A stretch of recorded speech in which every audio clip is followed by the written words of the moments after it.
The Genuinely Jenny podcast is a place for conversation, curiosity, and perspective, not professional advice. It's for educational and entertainment purposes only. My opinions are my own, based on my lived experiences and ever-evolving beliefs. The views expressed by my guests are their own and do not necessarily reflect my views. I'm not a doctor, and certainly not your doctor, nor am I acting as a therapist, attorney, or financial advisor. Please use your own judgment and seek guidance from qualified professionals when making decisions about your health, relationships, finances, or other important areas of your life. Now let's get started. Hey guys, welcome to another episode of Genuinely Jenny with me, your host, Jenny Elfline. Today we are going to challenge an age-old parenting construct. What is the appropriate age to have the talk with kids? About 8 years ago, I think my kids were around 8 and 5. We were driving to Lowe's, and out of nowhere, my 5-year-old asked me, "What is sex?" And of course, my first thought was like horrified, like, where has she heard this? Has she heard it from friends? Did she hear it at school? Let's be real. The more likely option is maybe she had heard me say the word. It's all over TV. She probably heard the word there. There are a million places she could have heard it. At first, I was like, oh, yeah, that's something you don't really need to worry about right now. Because, of course, right away in my mind, it's like, oh no, they are too young to be having this talk. So you don't need to worry about that right now. Well, to know my 5-year-old, now 13-year-old Ellie, is to know that she is persistent and insistent when she gets an idea in her head. So she's like, why won't you tell me? I was like, that's just not something at your age that you really need to know about. Why? Why can't I know? I've always been the kind of person who I don't really like to tell my kids because I said so, unless I absolutely have to. I think that they will listen to me and follow my guidance a lot more if I explain why to them. So I was really trying to avoid the because I said so of it all. So I just kind of kept on with, it's a little bit more, it's something a little bit more mature that you'll learn about eventually. You don't need to worry about that right now. What is it? What is it? What is it? She just wanted to know so badly. I kind of stopped and thought about, well, why am I not telling her this? I think that it is just like in society, this story that we've been told that there is a right age to have the sex talks, to have the sex talk with kids. And generally that ends up being right around their time that they're going into adolescence. That's where we see it in TV and movies when anytime there's that like awkward talk. Um, Remember in My Girl, when she starts her period and she thinks that she's dying because she has no idea what's going on and she's like screaming that she's dying. And her dad is like definitely not equipped to have that conversation with her. And her mom has passed away, so that's not there. So he ends up having Jamie Lee Curtis be the one to go talk to her about it. But it wasn't until she literally had already started that was when she had that conversation. And obviously her takeaway from that conversation was not great. Just from her interaction with Thomas J, where she tells him to go away and don't come back for 5 to 7 days, which says it all. That in that moment, she learned what sex was, that what a man and a woman do during sex, the role of a period, the fact that he didn't have to have a period, and she was pissed about it. For me, when I learned, I think everybody has that moment that you like remember when you learned about it, right? So for me, I feel like I was maybe around 10 or 11. It hadn't come up in school, like in classes yet. So I definitely hadn't learned about it that way. But like so many of us, I was reading Are You There, God? It's Me, Margaret. And obviously, I kept hearing that word period. And I can very distinctly remember asking my mom, what is a period? And her explanation was very matter of fact and no emotion involved in it. I remember there was a drawing involved.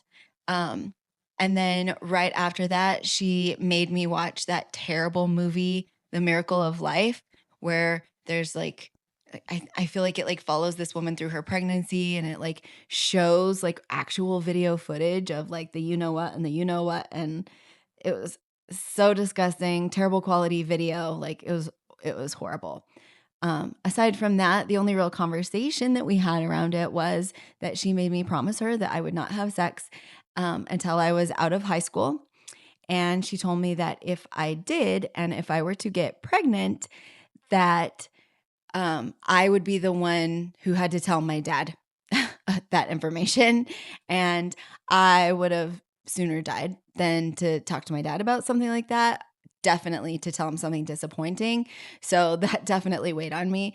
I mean, to the point where when I did get pregnant with my oldest, I had been married for several years. I think I was like 27 or something like that. When I got pregnant with her, and I was not even excited to tell him that I was pregnant because in that moment, he would know beyond the shadow of a doubt that I had done that. And that just sounded so terrible. So I remember like calling and like saying the words and just like bracing myself, like in this moment, he's thinking about the fact that I've done that. This is the worst thing ever. Other than that, um, no real conversations about any of the intricacies about sex. When I was going into my freshman year of high school, my stepdad, who did not have a great way with words anyway, he sat me down and basically told me that all boys in high school want is to put you together. And I had to like read between the lines of what that meant. So that was it. It was, here's what it is. If you do it and something bad happens, you have to tell your dad, which I know would be the worst possible thing to you. And also beware of all men because this is all that they want from you.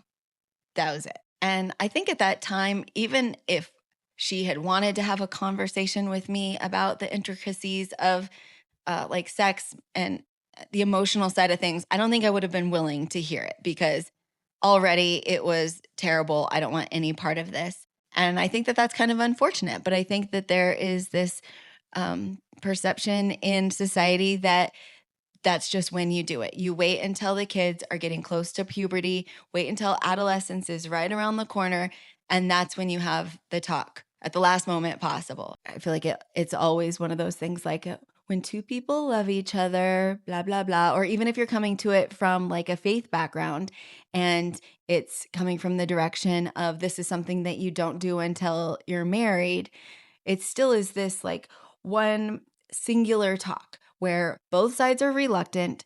The parents definitely don't want to be talking to the kids about that because that's awkward AF. The kids don't want to be hearing about it because that's disgusting. And you're like imagining your parents doing it and all of that.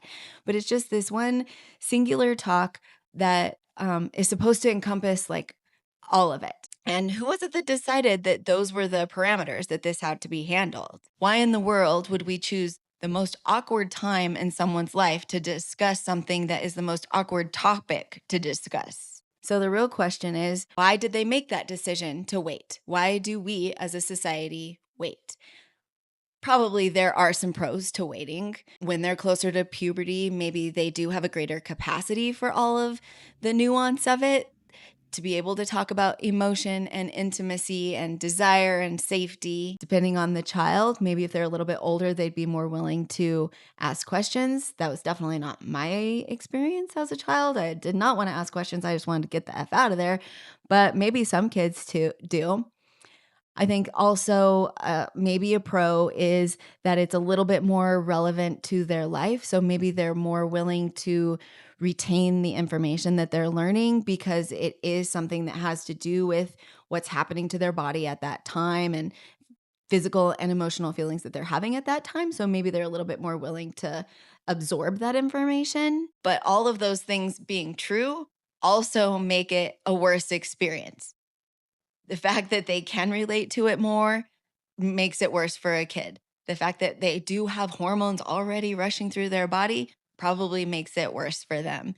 And then it makes it worse for the parents too. All of those pros, if you will, are all kind of based on an assumption that the conversation of what is sex, where do babies come from, that it is sex and sexuality in the same conversation, that it is reproduction and physical intimacy in the same conversation. But that is not true. Reproduction does not equal the same thing as like steamy, intimate situations. And while all of that nuance is so important for our kids to understand and to be comfortable with, it's not really necessary right from the get-go. And there are downsides to them being adolescents. Like I said, they've already got those hormones rushing through. So they're probably already in a position where they don't really want to be talking to their parents about much, or they don't want to be taught by their parents a lot of things. Maybe by then they've already had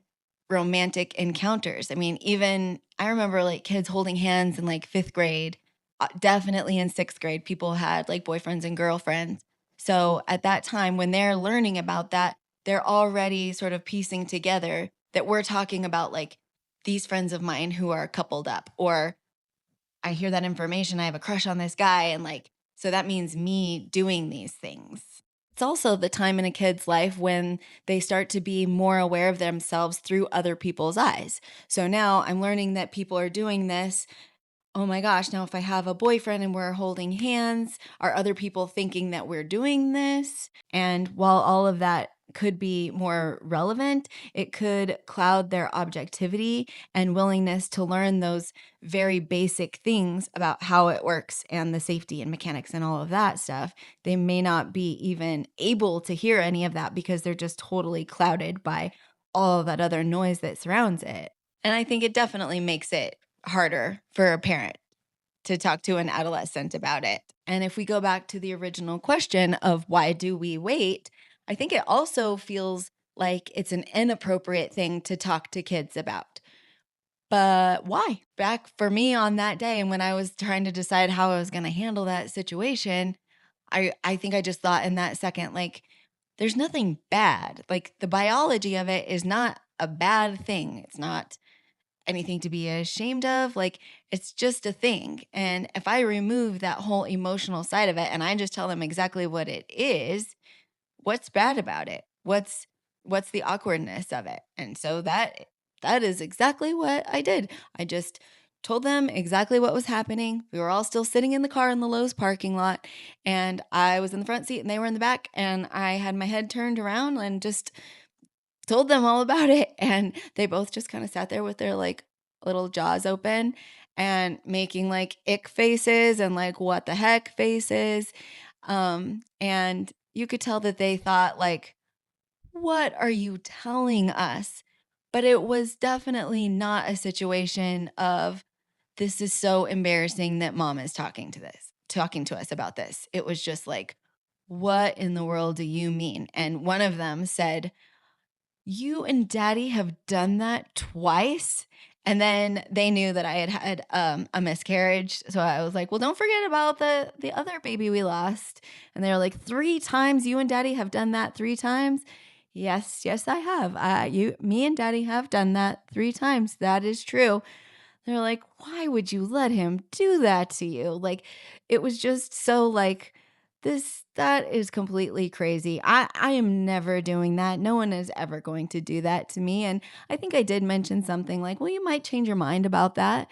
But that was really it. They felt like it was gross, but it wasn't awkward. Like, I might as well have been telling them that they can get like toe fungus from a public pool or something like that. And I was like this is how this can happen and this is the way this works, and that was it. It was like almost uninteresting to them. Of course, it did introduce a little bit of a complication because I wanted to make sure that they didn't go to school the next day telling their friends all about it. So I did tell them that this is a personal conversation that families get to decide how they want to have it with their kids. And so it would be better that they don't share this information with their friends at school, because we want to make sure that their families have the ability to talk about it in a way that they want to talk about it. I was very clear to make sure that I wasn't saying like, this is bad, you can't talk to your friends about it because it's bad. It was just, we don't want to share this with our friends because we want them to be able to talk about it with their own families and learn about it in the way that their families want them to learn about it. As we wrapped up our conversation and it was just done, and then they were on to talking about something else, it made me wonder, why did we make such a big deal about it? I mean, I would be lying if I didn't say that there was a moment of like, oh my God, am I going to scar my children? Am I talking to them about something that's so inappropriate? But on the other end of it, when it was done, I didn't feel like that at all. I think that we have made it into something way harder than it needs to be, because the X's and O's of sex are not anything to be embarrassed about. The idea of actually doing it with a specific person, the vulnerability, the safety, the intimacy and trust, and all of those things, they complicate all of it for sure. But the strict biology component of it, no, not embarrassing. And it was kind of interesting to like look at the way that they kind of reacted to it. Was they were still in a phase of life of like, don't touch me, or like, like going to tell the teacher, like, so and so touched me, so and so grabbed my hand or whatever. They're still in this space of like, I don't want anybody touching me.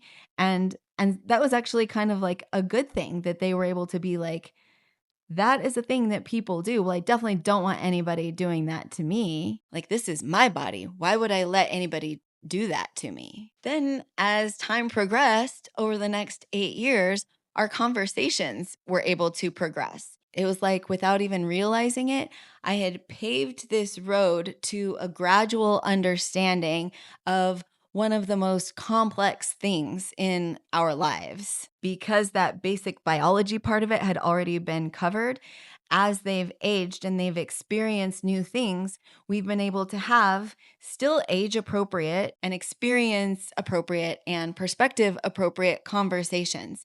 As they have had new life experiences, or we see something on TV, and I want to make sure that they have a good understanding of it, we're able to do that because that foundation was already laid.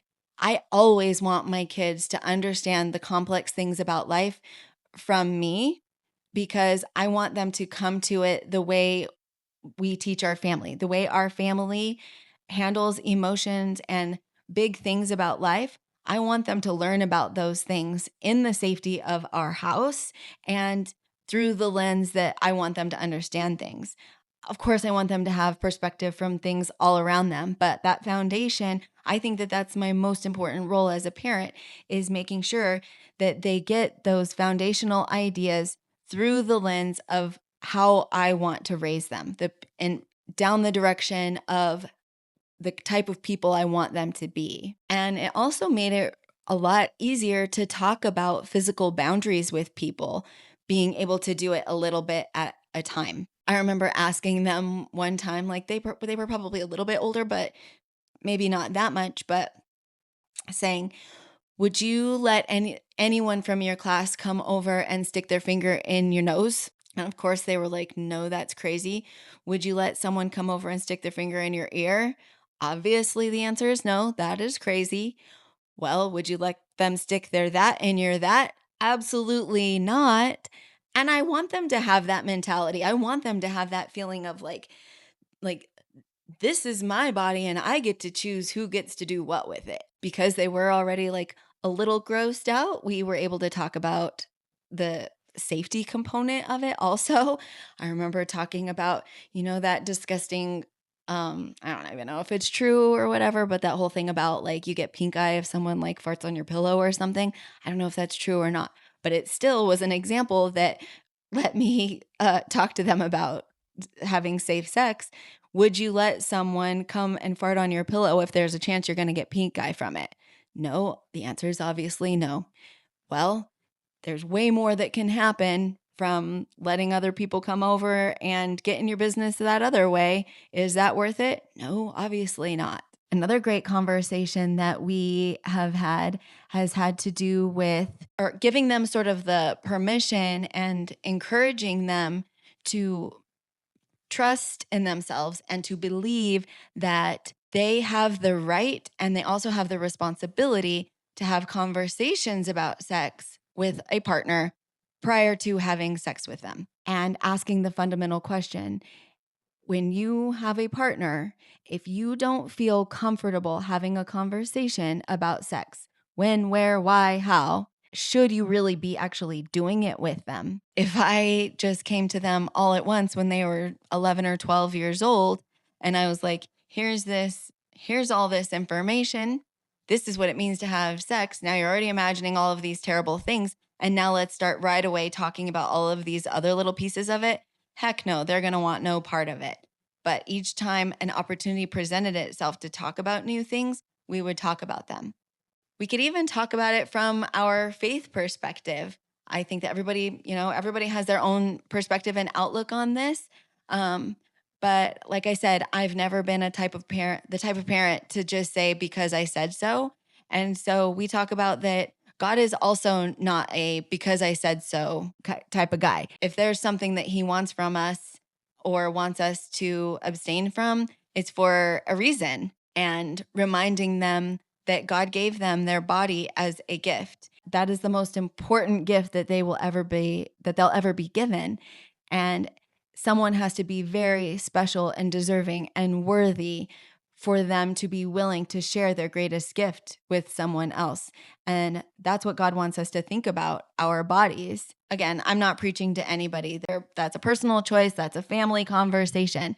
But if you're looking for a way to talk to kids about that, about whether it's just for marriage or to really love someone or making sure that you're with the right person, and really just to not be like willy-nilly giving your body around, talk to your kids about how important it is to preserve this gift that they've been given, and to know that only the most deserving person should have access to that. They're still in a place where they value the things that I say. And just as much as I can say, you have to brush your teeth before you go to bed, or you have to make your bed in the morning, or you have to do the dishes, you have to do your homework, I can still say these things. And they listen to me as their parent. And that means I can also say, you have to make intentional decisions about how you're going to share your body with someone else. And you get that right. No one else gets to tell you. No one else gets to make that decision for you. Your body is yours alone, and you get to make the decision of who you're going to share with. You get to, yes, but also you have that responsibility to yourself to make sure that you're making a good choice about it. Add it to the list. Do your homework, brush your teeth, be a good human, and be respectful of your own body. Just part of my normal parenting day. Not that I want you to, but if you were to ask my kids about it, obviously they would be like, why is this person talking to me about sex? But if you were a fly on the wall in my house, you would have seen that over the last 8 years, dozens and dozens of conversations have been had. And I'm very open and honest with my kids. So I'll even ask them, like, does this feel weird to talk about it? And they'll say no. They would tell me the truth. If they felt like it was a horrible, awkward conversation to have, they would tell me the truth about it. But it never is, because even though, like I said, that the biology component of sex is more black and white and not so much with the emotion, even the emotion can still be black or white. You get the right to choose. You owe it to yourself to preserve your body and to be respectful of your body. You need to understand the attachment and the trust and the respect that needs to go into a sexually intimate relationship. And like I said, I feel like way back in the day, I paved this road to be able to have these super complex conversations when it was a little bit easier. It's like I built the road before there were any cars to ride on the road. So it had already settled and we were familiar with it. And looking back on that day, as much as I was like, oh my gosh, why is she asking me about this? And what am I supposed to do? Is this terribly inappropriate of me to be talking to my kids about it? I am so grateful that I did. And I'm curious, if you have older kids and you waited until adolescence, I have no judgment for that. I mean, it's not like it was a choice that I made that day, that like today's going to be the day I do it. But if you have older kids and you waited for adolescence, why did you wait that long? Was it more of just that was kind of what you thought it was supposed to be, or did you have actual reasons for it? Or if you have younger kids right now and there's sort of an age that you have in mind, or after a certain thing happens, then that's when I'll talk about it, or I'm going to wait as long as I possibly can. What is the actual reason why you're waiting? Like, I genuinely, I'm curious about that. I'm curious if that whole idea of waiting is because we're confusing like ignorance with innocence. Like, if they don't know about it, then they're still innocent. if we teach them what that is, we take away a piece of their innocence, and we want them to stay kids as long as possible. Is that part of it? Like, if they know about it, then they're no longer the same innocent children. Or even worse, if they know about it, does that mean that they're going to go out and do it or want to experience it? I don't think that understanding something means you're going to become that thing, or understanding something means that you're automatically going to go do it. And what if waiting actually make things harder? I don't think that's a stretch to say that the longer you wait, the harder it is for them to be willing and to really absorb the information. And I think it's harder on the parent also. And what if they hear about it before you get to that point? Like, I say if in quotes because unless you are wonderfully able to totally shelter your kids from anything, they're probably hearing about it. And what happens if they hear information before you get a chance to do it? Now they already have some sort of notion of what it is before you can give them your take on it.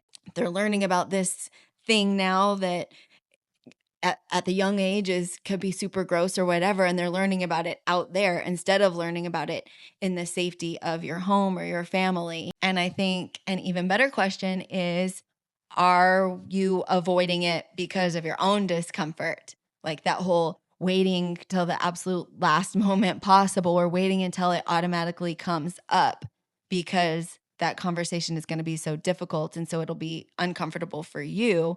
So that's the reason why you're putting it off. Again, I have no judgment about any of these things, but it's just good to think about, right? At some point after I told them, I don't remember how long it had been, we were watching the Big Bang Theory, and my kids love it. My family loves that show, but there's sex all over it. There's sex all over TV, by the way.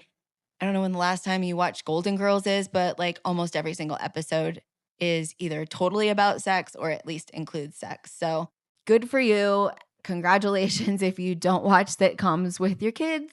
We watch Big Bang Theory, and one of them noticed how much sex they have and how much they talk about sex and brought it up. I don't even remember which one it was.